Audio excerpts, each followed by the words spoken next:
to my vlog.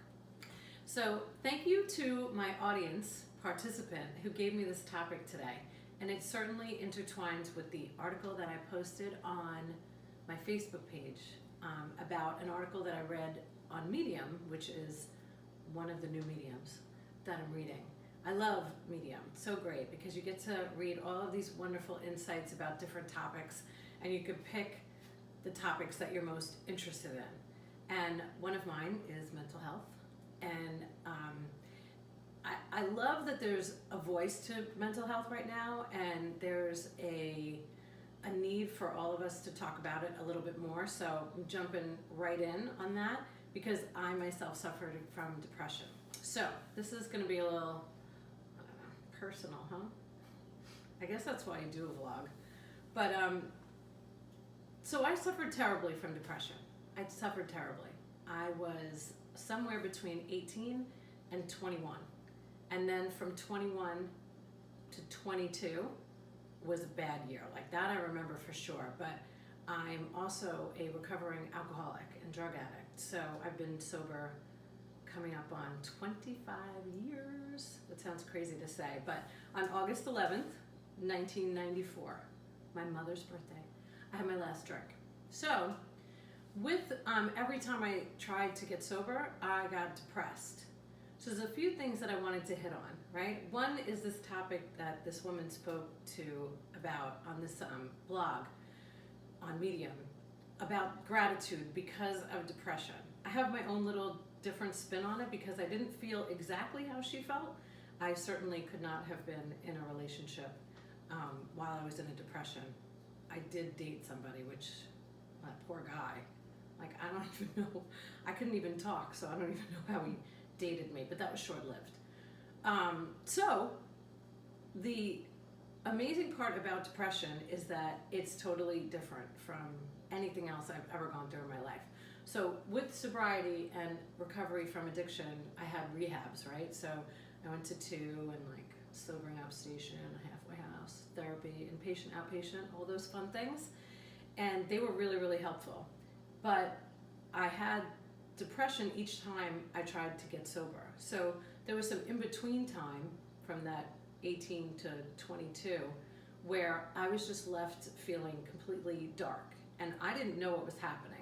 So that's what I want to talk about. I want to just talk about like how it felt for me to be depressed and suffer from depression, which I believe is very different from somebody being depressed. Like we all get sad, and we've all been through heartaches and breakups and loss and grief. But depression is an illness and a sickness that I had no idea. So I just thought I was going crazy. That's fun.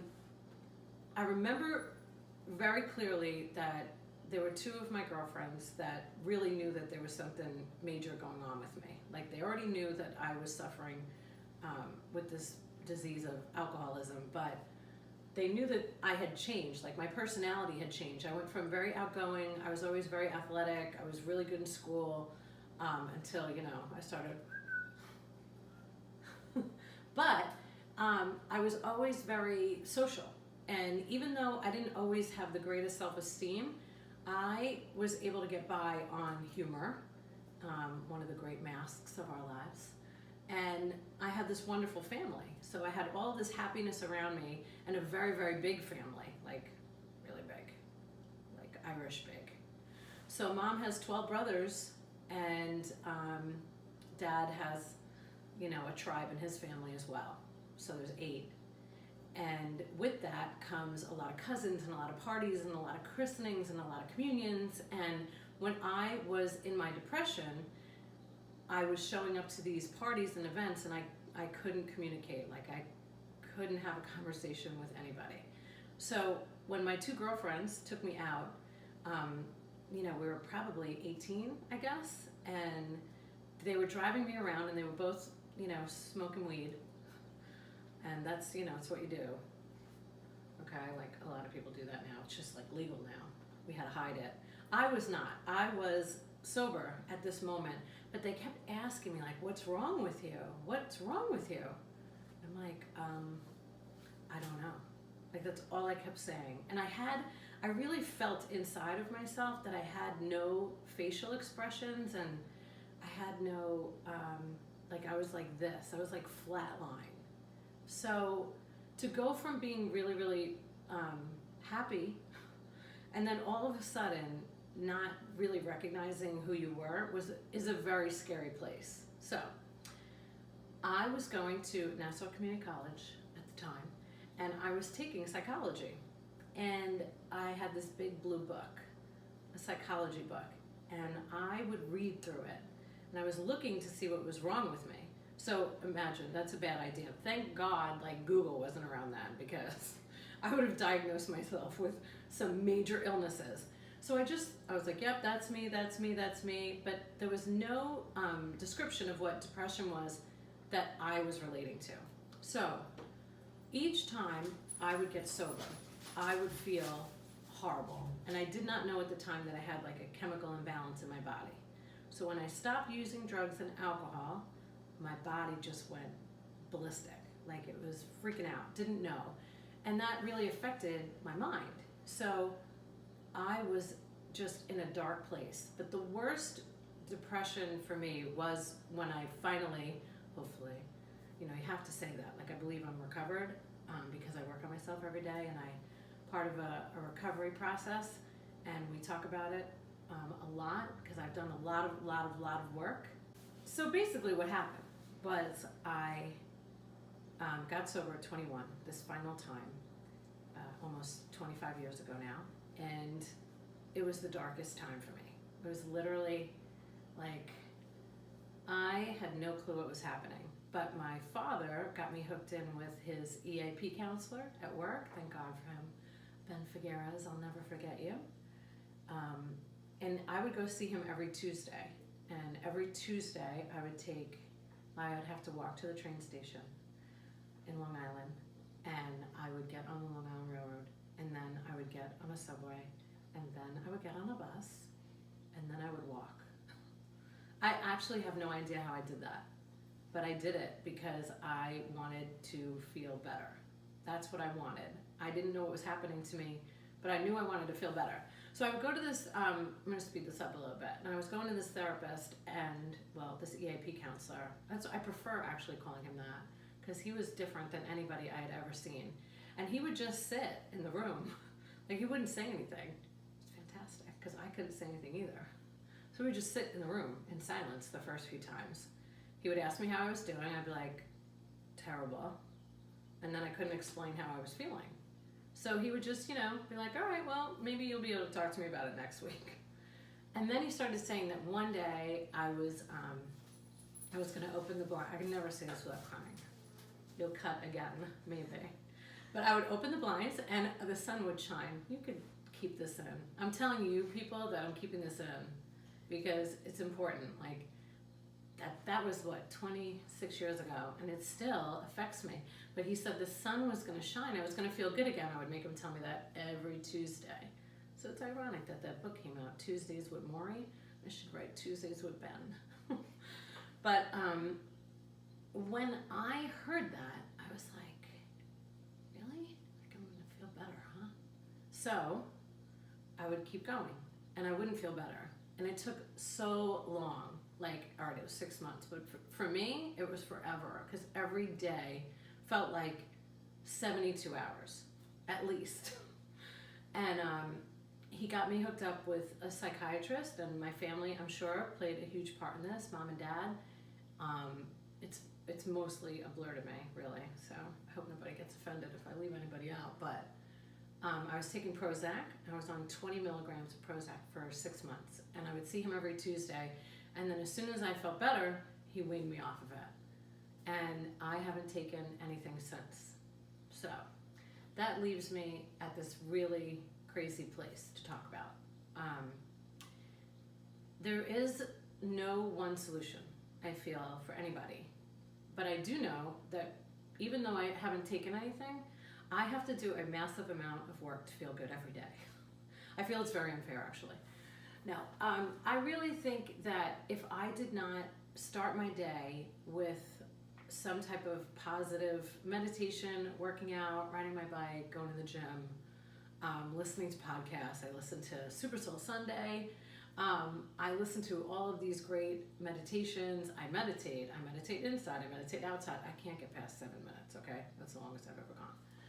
But I'm a work in progress. But I have been going to AA for over 24 years. So I've been working on myself with the help of my sponsor, Cynthia, I love you, for a very long time. And I've done the work. So there's a lot of work. I'm not going to get into it. I feel very, very protective about AA. I've never wanted to be somebody that spoke about it because it is so private to me and it's so special, but it has been the thing that has saved my life. So in my world, I feel like if everybody had that, if everybody had somewhere to go to discuss how they felt, they would get better. But I did not discuss my depression in AA. I had to go and get separate help for that because that's a separate disease. I was so lucky to be hit with all these, at the same time. But just to go back to this woman in this article, she did an amazing job, and I'm going to post the link with this vlog. I hope you read it. That the reason that I feel so grateful and happy today is 100% related to my depression, right? So if you feel like you want to die and then you don't, it's good. It's really good. It will remove all the fears that you have about, I don't know, opening a business, standing on a stage, asking somebody to take a picture when you're at Village Inn with the Bite Squad. Just doing anything. Like there's really no fear. But that is because of all the other work I had to do and that I still do. I always wonder how people that are just happy in general get that way. Because for me, it's a lot of work. And I know it's different for everybody. I believe that people need medication. I believe that people should, smoke medicinal marijuana. I mean, I don't care what you have to do because unless you've actually been through it, unless you've actually had depression, I have a very hard time listening to what people have to say. So, that said, when I do hear people talk about mental health, and I hear about how selfish it is when somebody commits suicide, I'm blown away every time because that just shows a lack of knowledge about what it's really like. So just to give you a little bit of insight into that for myself personally, and that if you hear a jingle in the background, it's my new cat, Molly. Love Molly. Molly girl. Wouldn't it be great if she showed up on the vlog?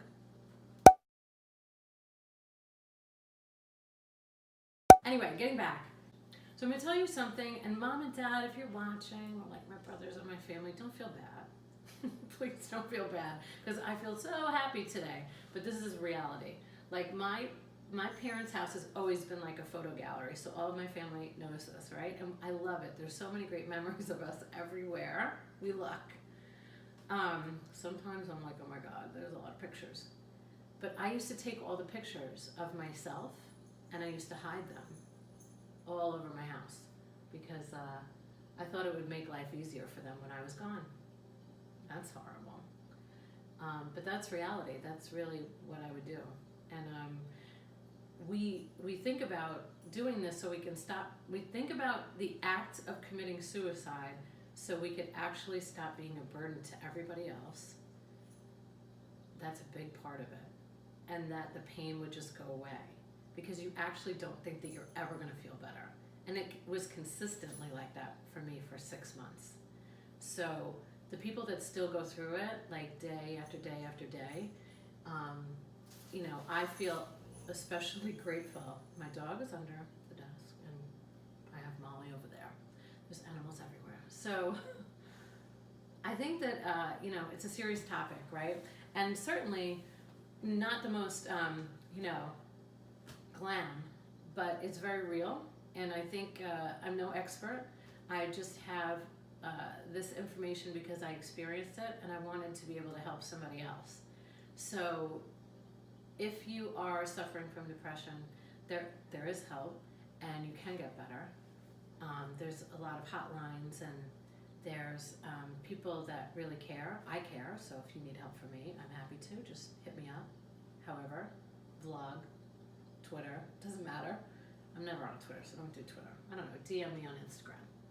But it's such a horrific disease, and mental health is something you have to work at, in my opinion. It's the most important thing that I work on every day. If my whole physical being went to shit, I wouldn't care, as long as I feel good up here, because everything that happens up here stems down, right? And I can see it in other people, and I wish that there was somebody that was like me that could have told me that I wasn't crazy, actually, that I was suffering from depression. I did not even know that that's what was happening. I used to tell Ben Figueres, and I'll close with this, that if he just locked me up, when eventually I started talking to him, I was like, look, if you just take me, right, and you put me in a padded room, and you lock me up, I'm totally cool with it, because I have no idea how to function as a human anymore. And it is a baffling, baffling disease that affects so many. And I think, for a lot of people, it starts at the same age it started for me, like 17, 18, college, pressure. What am I going to do? What am I going to be? Everybody expects something from you, and then just, and I didn't have, my parents weren't putting any pressure on me at all, actually, but I had this horrible addiction and alcoholism too that I had to stop doing when I turned legal at 21. So shit, I should have been depressed, right? And now today, when I have stress, guess what happens? I can't drink or do drugs, and I have to find ways to feel good. So it's a constant, like work. It's constant. What can I read? What can I listen to? How can I help somebody else? Because I can promise you one thing: if you help one person, you will feel so much better about yourself. And that's it for today. So I appreciate the topic. I appreciate your time, and I hope if you ever need any help, you will hit me up, because I would be more than happy to help you, because there were a ton of people that helped me. So thank you. So I hope you will subscribe. Subscribe. Put a comment. Did you think this was terrible? It's okay. If you give me constructive criticism, I can only improve. So maybe put a thought, a feeling, comment, subscribe, share, like it for sure. I want to, help some peeps. Thank you.